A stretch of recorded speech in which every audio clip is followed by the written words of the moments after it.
mi corazón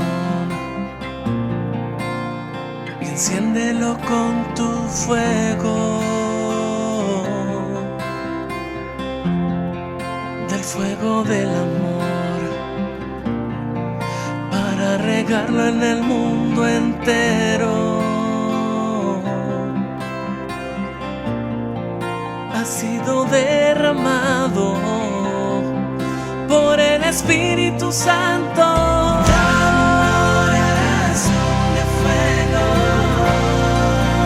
Que me queme con tu amor. Quiero un corazón de fuego que abrace mi dolor. Corazón de fuego, de la llama de tu amor. Quiero un corazón de fuego como el tuyo, mi Señor.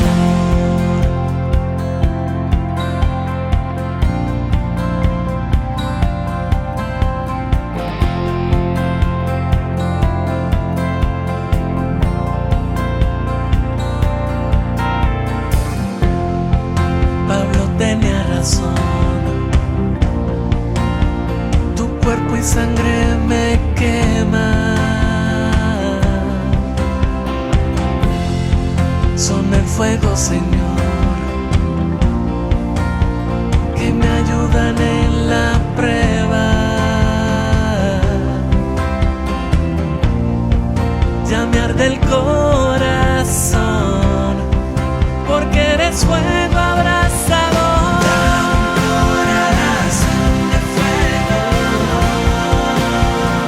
Queme con tu amor. Quiero un corazón de fuego que abrace mi dolor. Corazón de fuego, de la llama de tu amor. Quiero un corazón de fuego y que me regales un corazón como el de David, agradable a ti, Señor. Oh, que me queme el corazón,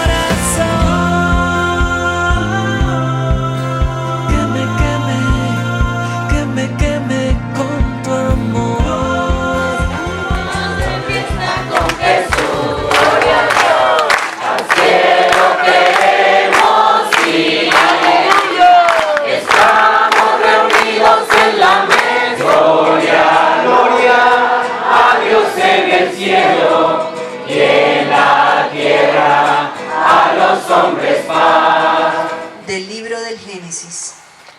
Un día el Señor se le apareció a Abraham en el encinar de Mambré.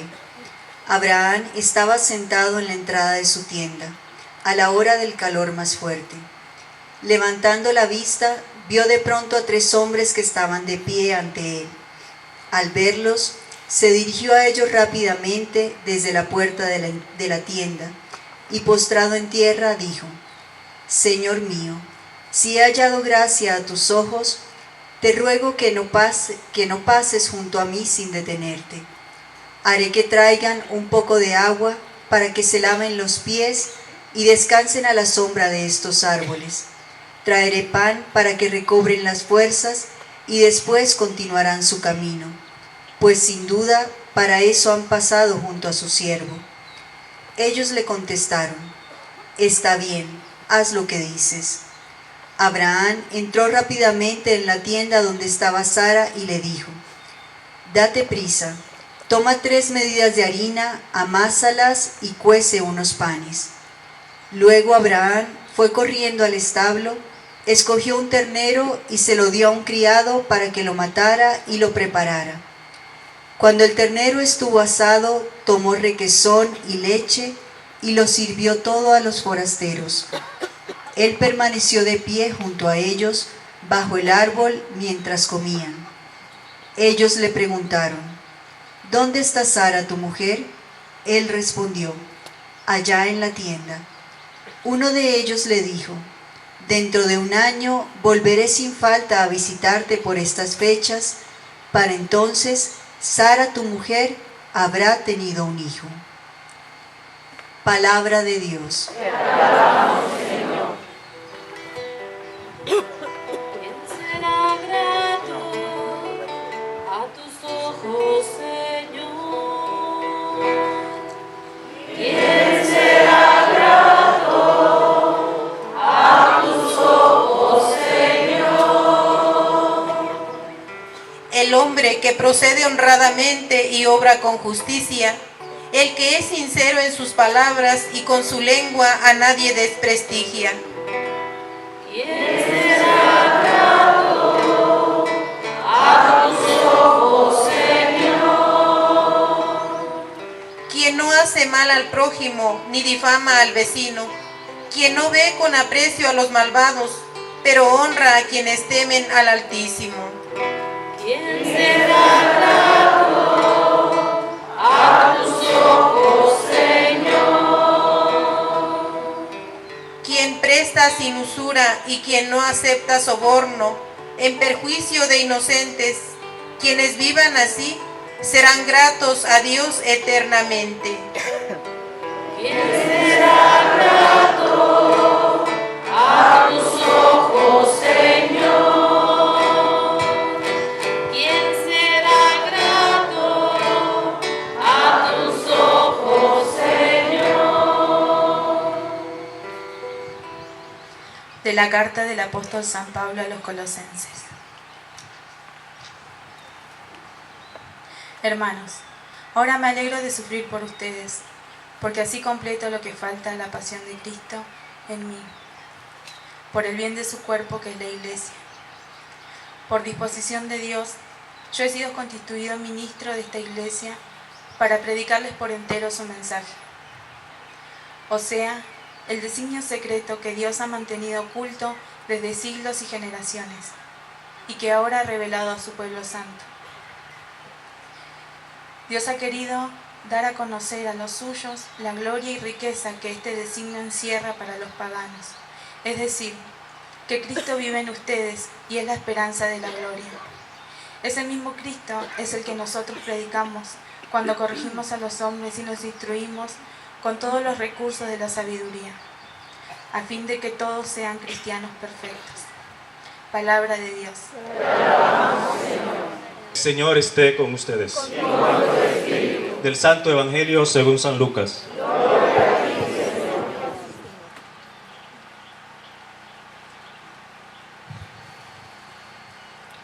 En aquel tiempo entró Jesús en un poblado y una mujer llamada Marta lo recibió en su casa. Ella tenía una hermana llamada María, la cual se sentó a los pies de Jesús y se puso a escuchar su palabra. Marta, entre tanto, se afanaba en diversos quehaceres, hasta que acercándose a Jesús le dijo: Señor, ¿no te has dado cuenta de que mi hermana me ha dejado sola con todos los quehaceres? Dile que me ayude. El Señor le respondió: Marta, Marta, muchas cosas te preocupan y te inquietan, siendo así que una sola es necesaria. María escogió la mejor parte y nadie se la quitará. Palabra del Señor. Gloria a ti, Señor Jesús.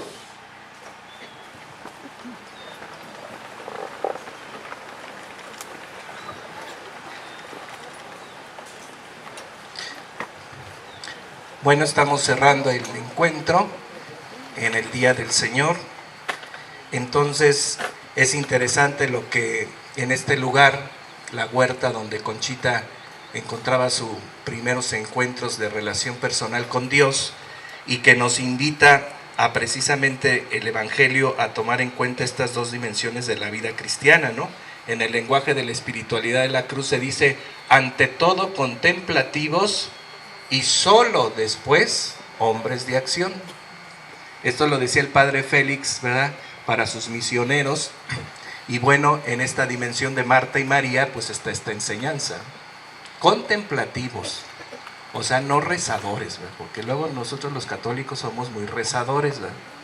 No, la contemplación es un ejercicio de vida interior, de mirada interior, ¿verdad?, de descubrir a este Dios que nos habita, ¿no? Como dice la primera lectura, el Dios trinitario, ¿verdad?, en las imágenes de los hombres que visitan a Abraham, está esa primera reminiscencia de este misterio de un Dios que es precisamente un Dios que nos visita, y nos visita para formar parte de esa vida y de esa comunión trinitaria. Entonces el hombre contemplativo, ¿verdad? Pues es esa persona que tiene esa mirada de fe, ¿verdad? Y que sabe descubrir, ¿verdad?, la presencia de Dios en su vida, y que en esa contemplación pues acoge muchas gracias, ¿no? Discernimiento, sabiduría espiritual, como dice aquí Pablo, con toda clase de sabiduría prediquemos el evangelio, ¿verdad? Un misionero que no es contemplativo, su mensaje no tiene ese impacto espiritual en el corazón de la gente. Entonces, contemplativos, ¿verdad? Que en la lección divina, que es el ejercicio que hace la iglesia desde tiempos ancestrales, a través de los monjes nos llega esta hermosa experiencia de leer y de orar con la palabra, ¿verdad? Pues lo que el Señor quiere que acontezca en nuestra vida, ¿no? Entonces, ¿se acuerdan qué es la lección, no? La lectura orante de la palabra, en la que progresivamente vamos leyendo, meditando, orando con la palabra y terminando con una contemplación. Así que ante todo, hermanos misioneros de la cruz, pidan el don de la oración. Y la oración está centrada, ¿verdad? Centrada en la experiencia de encuentro con Cristo, en la posibilidad de contemplar ese misterio de lo que somos, ¿verdad?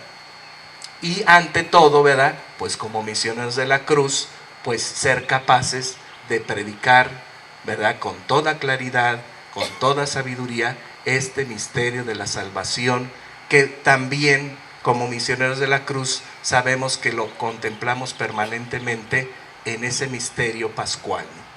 Cristo crucificado, Cristo resucitado.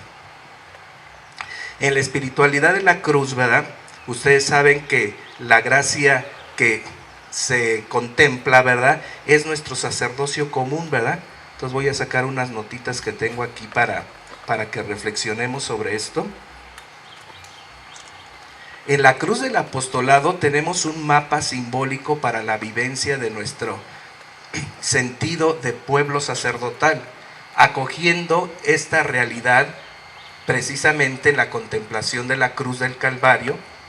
Ahí está la cruz grande, en la ofrenda del corazón sacerdotal de Cristo al Padre, en ese corazón de carne y de fuego, y en el Espíritu Santo que ilumina todo el misterio y que nos hace comprender que el amor infinito de Dios es el que nos sostiene, nos da vida y nos da esperanza de vida eterna.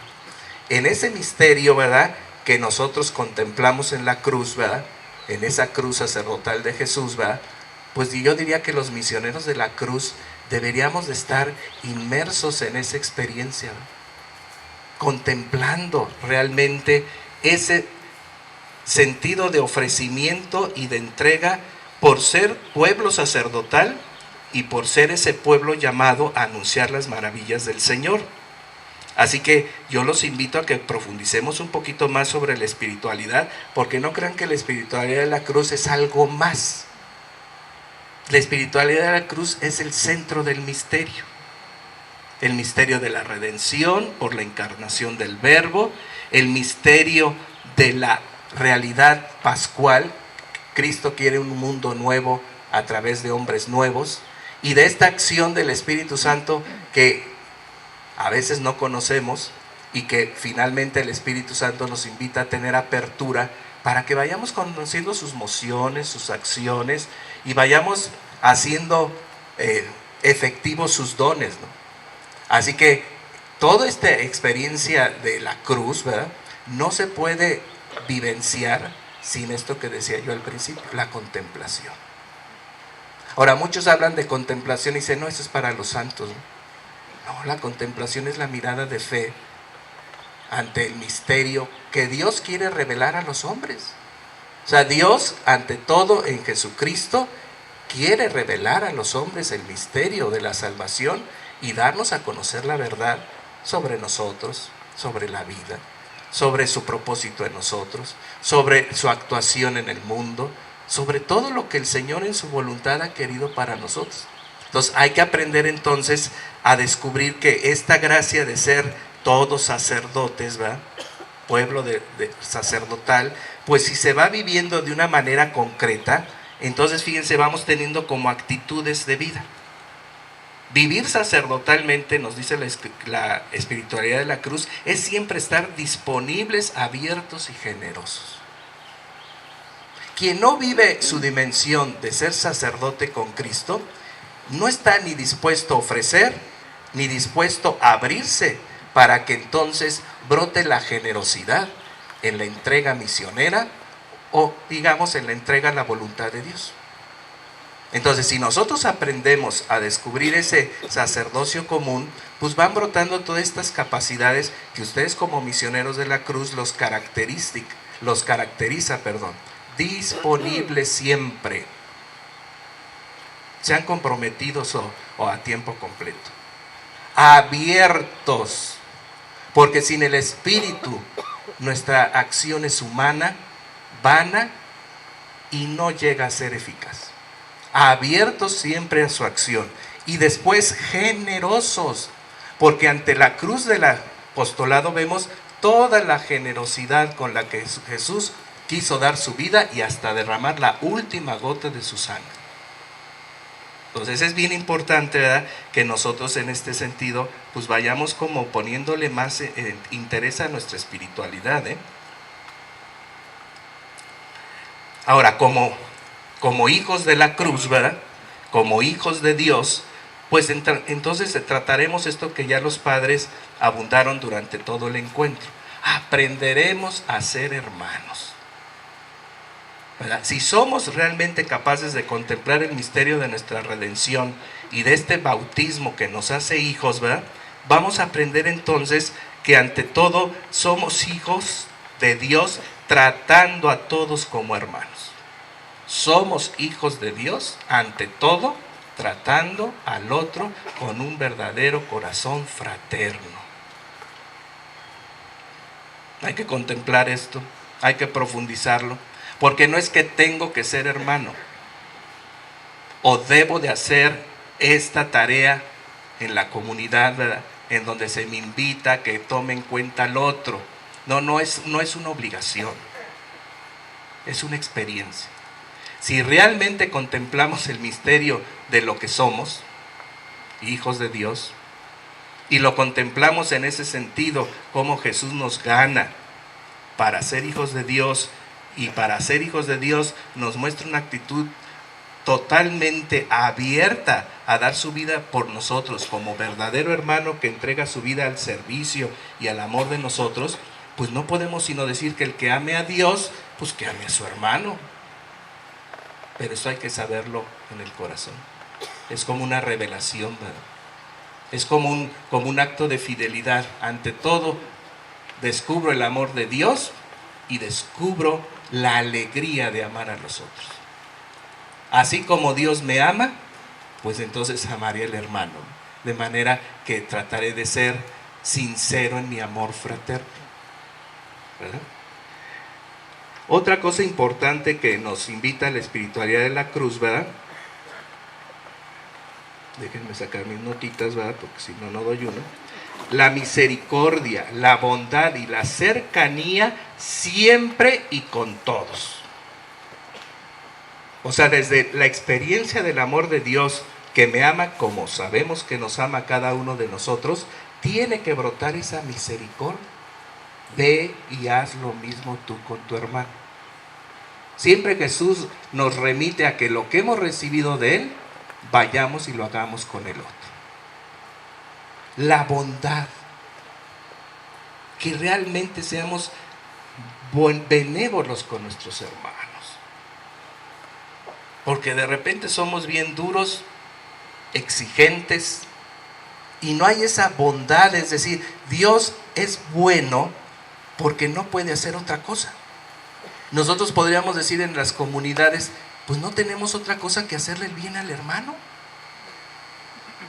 Por esta capacidad que tenemos de ya encontrarnos con Dios y de esa experiencia que tenemos, que Dios nos ha alcanzado en su gran misericordia y que tiene una gran bondad con nosotros. Entonces, ¿cómo no dar lo que recibimos? Aún en los defectos del hermano, tenemos que mostrarnos benévolos, comprensivos, como Jesús, ¿verdad? Que ante la miseria humana se compadece y ante todo siempre nos justifica. Entonces esto hay que llevarlo a la vida de la comunidad. Pero yo repito, si esto no se contempla, si esto no se revela al corazón por las vías del Espíritu y se tiene este gran ideal de realmente vivir, ¿verdad?, desde lo que somos como bautizados, por eso la espiritualidad de la cruz se reduce simplemente a vivir el bautismo. No hay otra cosa.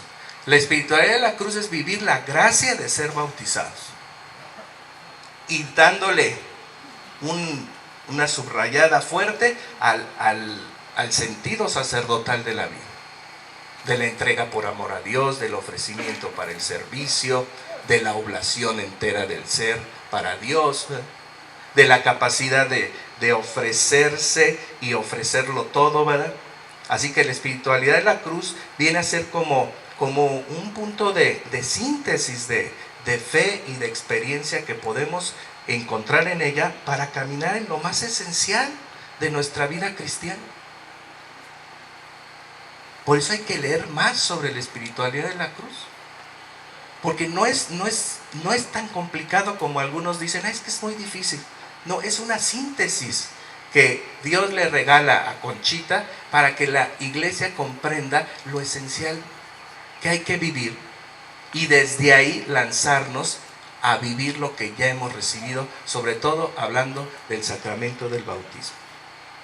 Así que, hermanos, pues ojalá este primer encuentro como misioneros de la cruz, vivido aquí en el lugar donde ha nacido la obra de la cruz, con las inspiraciones que Jesús le dio a Conchita, como que nos estimule a leer y a hacer lección divina con los libros que tanto los misioneros del Espíritu Santo han producido para dar esta visión clara de la doctrina de la cruz, como los escritos de Conchita. Leer, hacer la lección.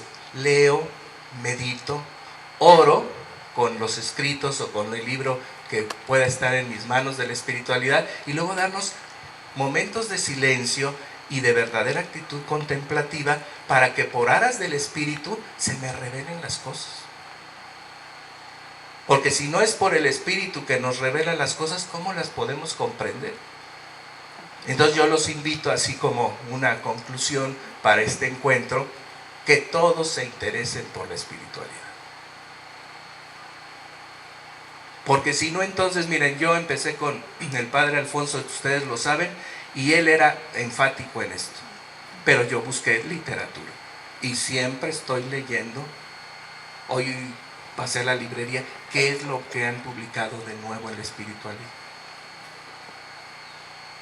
Entonces uno lo compra, lo lee, como lectura diaria, como lectura sabrosa, mis hermanos, porque pues no es un libro de texto que les vamos a decir que tengan, sino que se interesen para leer sencillamente, con sincero deseo de discernir qué es lo que el Señor nos ha querido enseñar a través de la espiritualidad de la cruz, y eso nos va enriqueciendo espiritualmente.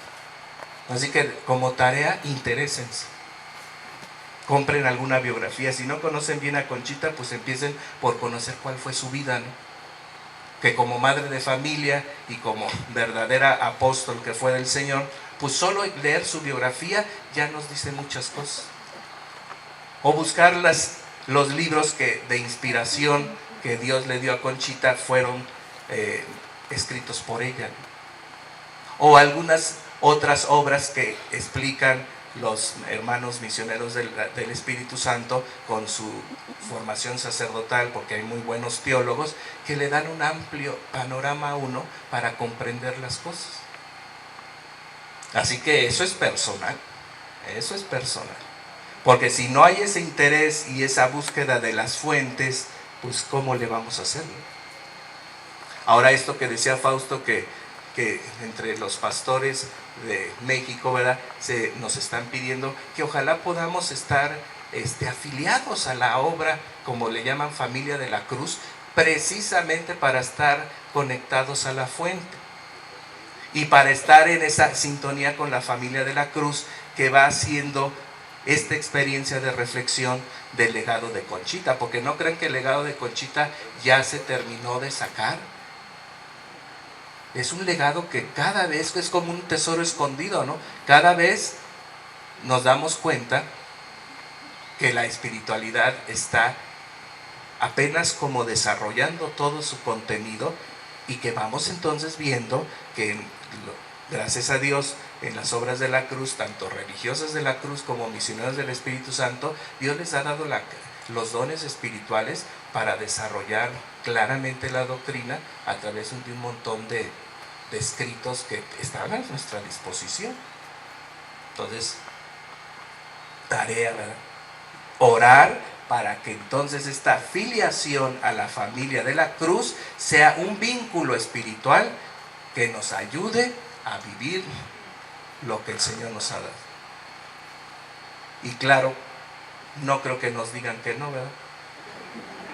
Porque evidentemente esta obra está marcada con la espiritualidad de la cruz, ¿verdad?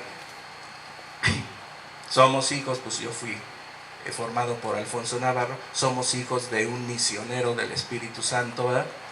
Y el superior general con el que hablé yo, que ahora es el padre Daniel, que es de Guadalajara, dice: no hay problema, solicítenlo, y no hay problema de que entonces la obra pueda estar vinculada con todo lo que también la familia de la cruz puede dotarnos, ¿verdad?, en experiencia de reflexión, de encuentro, ¿verdad? Porque no nada más es una inscripción ahí como nominal, ¿verdad?, sino una cosa que nos vincule, y sobre todo para las futuras generaciones, que encuentren que esa espiritualidad, ¿verdad?, que tiene la obra de los misioneros de la cruz es la misma espiritualidad de todas las obras de la familia de la cruz, que tiene su peculiaridad y su matiz diferente. Claro, son obras diferentes, pero que la savia que brota de ese mismo árbol, pues es esta, y que esa madre espiritual, pues es Conchita Cabrera de Armilla.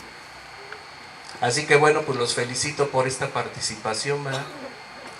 Ha sido un encuentro muy hermoso, ¿verdad?, de ver que la obra progresa, que crece en muchos lugares, y que pues hay celosos misioneros en todos lados, ¿verdad?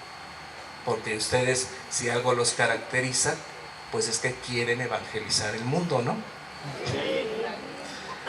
Entonces eso quiere decir que el Espíritu Santo está animándolos, ¿verdad? Y que, bueno, para volverlo a decir, no descuiden su vida fraterna.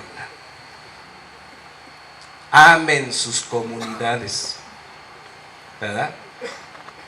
Porque desde ahí brota el verdadero testimonio creíble del anuncio que después hacen en otros lugares. Desde el amor que tienen a sus hermanos, y desde el amor que entonces predican, porque están convencidos de que finalmente el Señor los ha llamado para ser testimonio de un mensaje, como lo han puesto en los volantitos, un mensaje que hay que predicar y un espíritu que hay que vivir. Y si no hay esa vida fraterna, pues no nos hacemos creíbles, ¿verdad? Así que cuiden ese aspecto fundamental, y que finalmente el Señor nos conceda, ¿verdad?, pues caminar en esa experiencia de ir profundizando el don que Dios nos ha dado. Porque también, como decían ya los padres, el carisma pues es ese que ustedes ya viven, y que a lo mejor no están conscientes plenamente de la vivencia de su carisma, pero que en la medida que ustedes se den cuenta que es un don recibido, ¿verdad?, pues traten de cultivarlo lo mejor posible, y ante las futuras generaciones transmitan el genuino espíritu de esto a los jóvenes y a los que vendrán, pues a sustituirlos a ustedes. Entonces yo también invito a la comunidad que piensen un poquito en el futuro, ¿no? El Papa Francisco dice: es más importante el tiempo que el espacio. No sé si lo leyeron en la exhortación. Algunos dirán: ¿qué es eso de que es más importante el tiempo que el espacio? Que no hay que pelear un espacio. Es que nosotros somos esto, es que esto es lo nuestro. Hay que pensar que toda obra de Dios busca trascendencia, o sea, que siga enriqueciendo a la iglesia y llegue a otros. Entonces, si la comunidad entera no se preocupa por lo que viene adelante, ¿quiénes van a continuar esta obra? Lo vocacional, ¿no? ¿De qué forma están tratando de llevar a este espíritu a los nuevos? Porque al rato estos nuevos serán los que estarán y los que dirigirán a futuro. Entonces, si no tienen esta capacidad de ver que uno ya está caminando, uno está sirviendo, gracias a Dios, y está perseverando, pero y si hacia adelante no nos preocupamos, entonces finalmente hemos sido egoístas.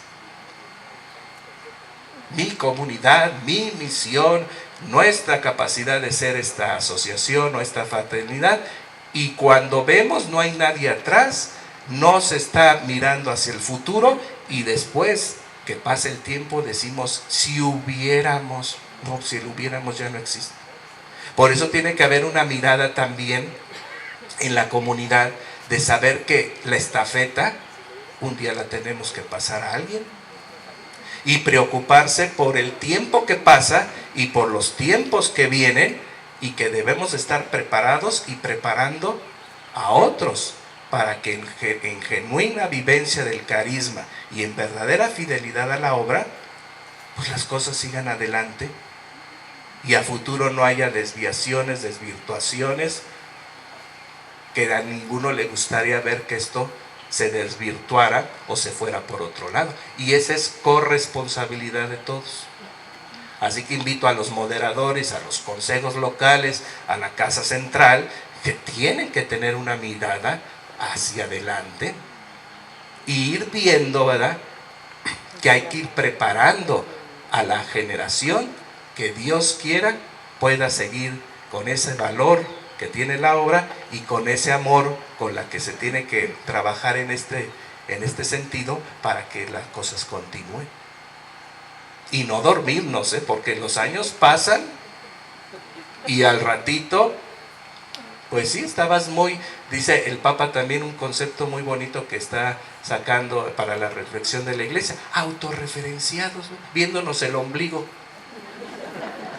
No, tenemos que ver hacia adelante y ahí está el discernimiento que todo mundo tiene que hacer en la medida de su participación, su compromiso, su pertenencia, su fidelidad a la obra y su contribución al futuro de la obra que hoy está en sus manos y que mañana pues habrá que ver en manos de quién ustedes la dejaron, porque ustedes eran los responsables de los procesos formativos, de los procesos vocacionales, del desarrollo sano de la comunidad y del crecimiento, que obviamente si es como un árbol que está vivo, pues sabremos que dará buen fruto y su fruto permanecerá, ¿no?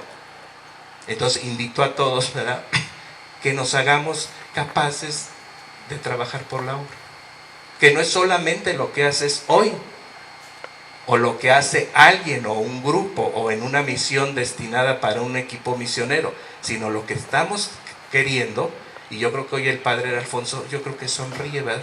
Dice, por lo menos estos se entendieron, ¿no? Ya perseveraron, ya están en este compromiso de iglesia y de fidelidad a lo que el Espíritu Santo, pues desde un principio quiso poner en este grupo de la fraternidad de los misioneros de la cruz, ¿no? Pero aún, ¿verdad?, finalmente hasta los mejores fundadores siempre ven, dicen, híjole, nos ha faltado formar mejor o promover la vocación o preparar a los futuros, aquí dicen moderadores, ¿no?, a los futuros que dirigirán la obra. Y esa es un compromiso no nada más de un consejo, sino de todos, y que todos tomen iniciativas para decir de qué forma nos estamos preparando para el futuro y estamos dejando un legado seguro en personas que son capaces de asumir, porque ustedes los formaron, los acompañaron, los hicieron capaces de descubrir, porque si Dios los llamó, los llama con dones y capacidades para que con eso que Dios les ha dado sean capaces de servir a la comunidad y de darle proyección a la obra. volvemos a la contemplación. Que Dios nos regale la visión de fe que Alfonso Navarro tenía, porque era un hombre que tenía una visión clara, una pasión clara, pero una capacidad de trabajo donde me parece que yo lo conocí, ustedes también lo vieron, el padre nunca fue negligente en cosas esenciales, sino que tomaba su proceso de toma de decisiones bajo un buen discernimiento y era muy firme para tomar decisiones que hoy vemos que fueron muy bien decididas porque han hecho que la obra tenga buenos cimientos y buenas posibilidades. Entonces a ustedes también les toca tomar decisiones en un proceso de buen discernimiento y de firmeza y de buena capacidad de decir, esto es prioritario, en esto tenemos que poner un decidido compromiso, ¿verdad? Y bueno, hermanos, pues con el signo de la esperanza, sabemos que entonces el Señor nos conceda la gracia y esperando obrar en forma en que nos toca hacerlo, pues el Señor nos bendiga y nos ayude en lo que tenemos que hacer, que es que la obra siga construyéndose y siga teniendo su proyección en la iglesia. Pues felicidades a los que hoy se incorporan, a los que renuevan compromisos, ¿verdad? Y demos gracias a Dios.